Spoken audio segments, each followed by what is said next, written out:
Don't just live for tomorrow, or just live in yesterday. Just be glad for all you have that's in today. And though you've come through many obstacles. Hey everyone, Connie here, and welcome to my blind reaction to Adventure Time, Season 6, Episode 17. So yeah, we're back to one episode a week. Last week was just, it was because the episodes were together in the same video, from where I downloaded them, so I wouldn't have probably done 2 episodes if it weren't for that right now. I do plan to get to eventually doing multiple episodes of video just to catch up, because this season I think is 40-something episodes. So it's like just to be able to catch up a little quicker. We'll see how that works out. But I need to find the time to do it as well. Because I actually like having both this and Infinity Train both being only 15 or 11-minute episodes. It actually saves a lot of time. Like, you have no idea. It saves so much time. But I understand that that can't last forever. Infinity Train Season 3 isn't going to be forever. And eventually I'm going to be taking a break from Adventure Time, too. Though, this is probably a series that will be staying from this point out. Because, again, I only dropped it in the first place because of time constraints back when I did so. Stuff like that. I always kind of planned to come back to it at some point. I thought I was going to end up getting through Season 6 before I did, though, like on my own time. But that didn't even pan out. I didn't even watch many episodes on my own time and do those reviews I had been doing for some of them. But either way, we're back with it, and hopefully things continue to be just enjoyable. It's tough with an episodic series like this,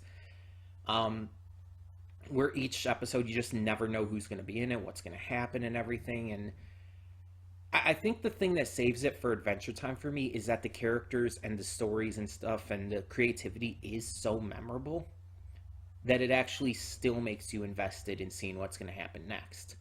On top of that, there is continuity spread throughout, and little things that you don't think are going to be important in just a random episodic episode. Little things will come back and prove to be extremely important. And I think that's what makes me able to deal with the episodic nature of this series. Rather than having it be serialized or whatnot and having an ongoing plot, it helps it dramatically. Because let's be honest, a lot of animation has moved away from the need for an episodic nature. There are still some shows doing it, of course, but a lot of animation has gone into a more serialized main, like, progressing story type of deal. And I think that's important. Or there's even some shows that do kind of a mix. Like Gravity Falls is a great example of that. There's a lot of episodic episodes in there that are just like these random monster of the week or whatnot. But then it ends up forming into an ongoing story that even the little things end up connecting to. So even stuff like that, you see a lot more of nowadays. Like The Owl House is a great example of blending episodic and serialized stories in shows nowadays. Because there is very much an ongoing plot to it. And there is very much strong continuity. But at the same time, there's also a lot of episodic stuff going on. It blends them very well. And a lot of other shows have been doing this. And Adventure Time kind of does that, but it has a lot of episodic shit it does. And to be fair, this series originally started in 2010, so it was over a decade ago now. So to be fair, it was kind of before that really started kicking off. And hell, I would even say probably Adventure Time is one of the cartoons that really started that entire kind of thing, blending episodic and serialized natures together. My Little Pony Friendship is Magic was another one that really did that well, especially in the later seasons. Though in the earlier seasons, even in season one, they did that with the Grand Galloping Gala being an ongoing thing in multiple episodes. It's really great to see that there are a lot of more cartoons that are at least blending that. But they're trying to move away from the episodic nature, I think, because it's hard to keep people's attention nowadays if there's not an ongoing story. If it's too episodic in nature these days, people don't connect to it as much, I feel. Like back in the old days in cartoons with stuff like Powerpuff Girls and Dexter's Lab and whatnot, it's like the episodic nature of those worked during that time. Because let's be honest, during that time, it was more often seen as a kid's thing. But nowadays, animation has become a lot more diverse and a lot more readily focused on an all ages demographic. Most shows these days, even if they are mostly targeted towards kids by the networks, have very adult themes. You watch Adventure Time, you watch Infinity Train, you watch even stuff like Kipo and the Age of Wonder Beasts or Glitch Text or whatnot, and it's like, oh yeah, there's very heavy adult themes in these shows. And sometimes they can just get strictly very intense and adult oriented. And there's nothing wrong with that at all. In fact, I praise that the shows can appeal to all ages because of that. I think it's necessary that we have progressed in terms of animation. Obviously, stuff like anime was much more readily ahead of its time with that kind of thing. But in terms of like Western animation, it was really around 2010 that really started kicking off. I've heard a lot of people even refer to that time period as the start of a new renaissance of animation, with the likes of Adventure Time leading the charge. And I can't argue. I can't argue at all. A lot of the shows that started around that time, a lot of the shows that have started since, in terms of Western animation, have been monumental. And I'm not talking about the ones that are made strictly for adults. I'm talking about the ones that are all ages appropriate. Again, stuff like this. Stuff like Infinity Train. Stuff like Kipo. And so many other things we've reacted to on this channel. They've paved the way for all ages to get into their shows, into their series, while at the same time changing how animation is formatted in order to keep up with people's changing interests and attention spans. And it's amazing to see that. It's amazing to see that growth and that progress. And I wanted to talk about this here because this is an Adventure Time video. I know it's like I'm not talking strictly about Adventure Time right now, but again, Adventure Time was one of the shows that really kicked off this new renaissance of animation. It's seen as one of the greatest animated series of all time for what it had done, for blending episodic and serialized natures, for blending its demographics.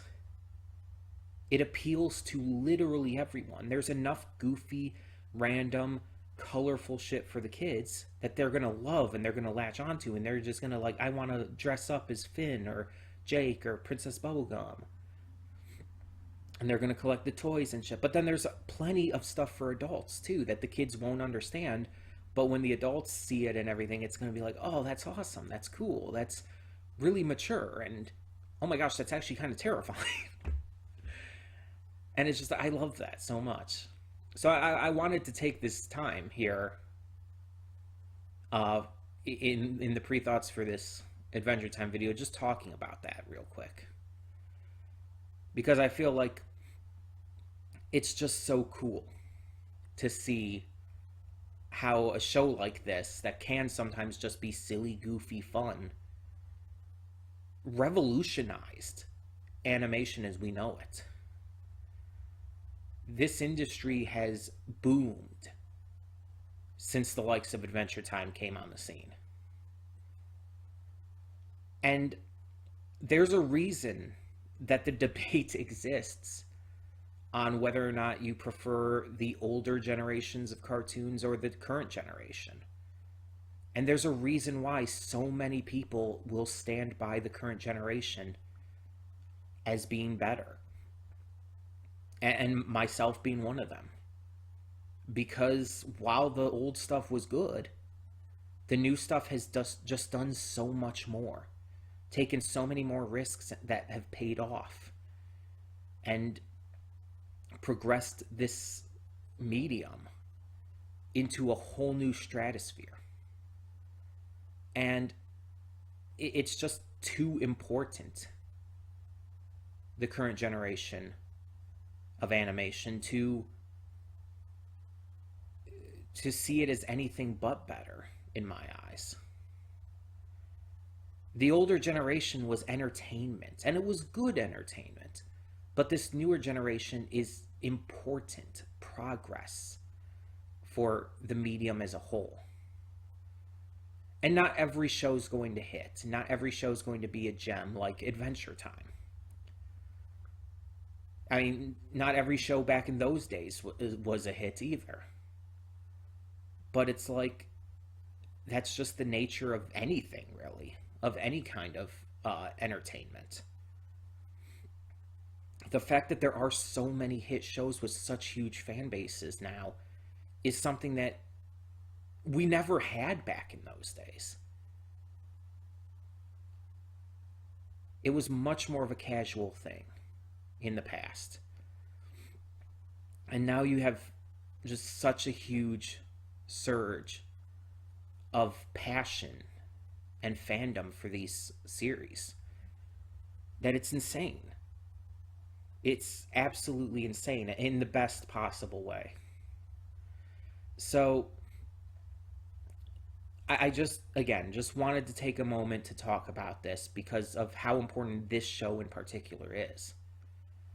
And again, I know places that this series goes. I know a couple things about the future of Adventure Time.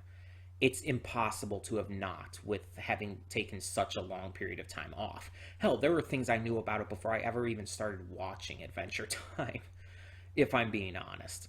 There were things I knew about the show even before I ever watched it. But there are things like I know about where certain things go in the future with certain characters. And it's impossible to not have known that. But I still don't know most of what's to happen. I don't know what this next episode's going to be. I don't know what's going to happen throughout the rest of this season or next season or whatever. I don't even 100% know how many seasons the show is. I actually do not know offhand. You could tell me that in the comments. That I don't consider a spoiler. If you just tell me how many seasons the show has. I think it's around 11, but I'm not sure. I might be entirely wrong on that. But either way, I don't know. I don't know. But either way, we're just going to get this started. We're going to see what this episode has in store. And again, I apologize for going back to one episode for now. But once I feel comfortable enough that where we can do 2 in a week every week, or even more maybe, we'll do that. But for now we'll stick to this. And we'll just kind of take it as it goes. So, When the screen fades to black, pause this redirect and go to the description below. Follow the link to the reaction, and after you watch it, come back here to the redirect and resume play. Because after it fades to black and then fades back in, everything from that point forward will be my afterthoughts and will contain spoilers to the episode. So, that being said, thank you so much for tuning in, and I will see you at the reaction. And we are back, and we'll begin with spoilers in 3, 2, 1, now. Okay, so, Ghostfly. That's a thing. And Jake had to have BMO temporarily kill him to fight it. And in the end, he ended up just squashing it, even though it was going to rest in peace because it had achieved its unfinished business. It's like with what I said in the pre-thoughts, yeah. Things can seem so inconsequential, but what if this Ghostfly comes back? What if this ends up somehow being important? Maybe even just things we learned in this about, like, the ghosts and all the ghosts that apparently are in their house. What if all of that comes back at some point? There could be a number of things in this that genuinely are somehow important, or at least are made out to be important later on. So I don't discount this episode as being pointless or anything. I can't with this show. It's proven that enough already. But it just seems so weird and random. And we never really got any kind of conclusion to the thing about Jake having restless leg syndrome or something and a headache. Like that was just, that never had any kind of conclusiveness to it. It was just, I guess he just had a headache and restless leg syndrome, just randomly. It wasn't like anything important, I guess, just some random bout of that. But yeah, it's like there's not really much of anything to discuss with this one because it's like it was so straightforward. Jake is having these issues while BMO is practicing karate. He goes off to make some soup. Fly tries to eat the soup. He kills the fly. At night, the fly comes back, haunts them. He has to fight the fly in the dead world or whatever it was called. He defeats the fly. Things go back to normal as he's brought back to life by Dr. Princess because BMO couldn't do it. So yeah, like I said, pretty straightforward, not much room for anything, any big surprises or anything. It was just another weird episode of Adventure Time. It was fun, though. I had no issue with it. And I definitely vibe with Jake in his hatred of flies. But it's just like, it just kind of seemed random. But again, doesn't necessarily mean it was. I also liked the Ghostfly had a little scythe. It's like, what the fuck? And it didn't seem to do much in the regular world, but once Jake became a ghost too, it's like it was like tearing at his spirit, and it's like, what the fuck? What is this? And Peppermint Butler was there too. They called him for help, and he got to the point where he drew the circles around them, and then the fly stole his bag, and he's like, well, I'm out. Fuck you all. He just fucks on off, just jumps out the window, and it's like, oh, I'm gone. That was really funny. But yeah. It's funny though that my first thought, like hearing like someone who's like into that kind of stuff, into the like occult and supernatural stuff, my first thought, instead of going to Peppermint Butler, which seems fairly obvious now, my first thought was Marceline. Maybe it's just a combination of wanting to see more Marceline because she's one of my favorite characters, and the fact that, well, she is the vampire queen, so I guess technically, like, she would be supernatural. So it's like, maybe that was kind of where my thought process was, but it's like, it just instantly popped in my head, Marceline, and then it's like, oh wait, no. Peppermint Butler makes sense. But yeah, it was fun. It was quirky. I think I talked in my pre-thoughts like almost as long as the actual episode was. Um, but yeah, I had a good time with another episode. Like I said, we will probably get to multiple episodes in the near future. I just have to find a point where I'm comfortable with doing that, where I find I have the time.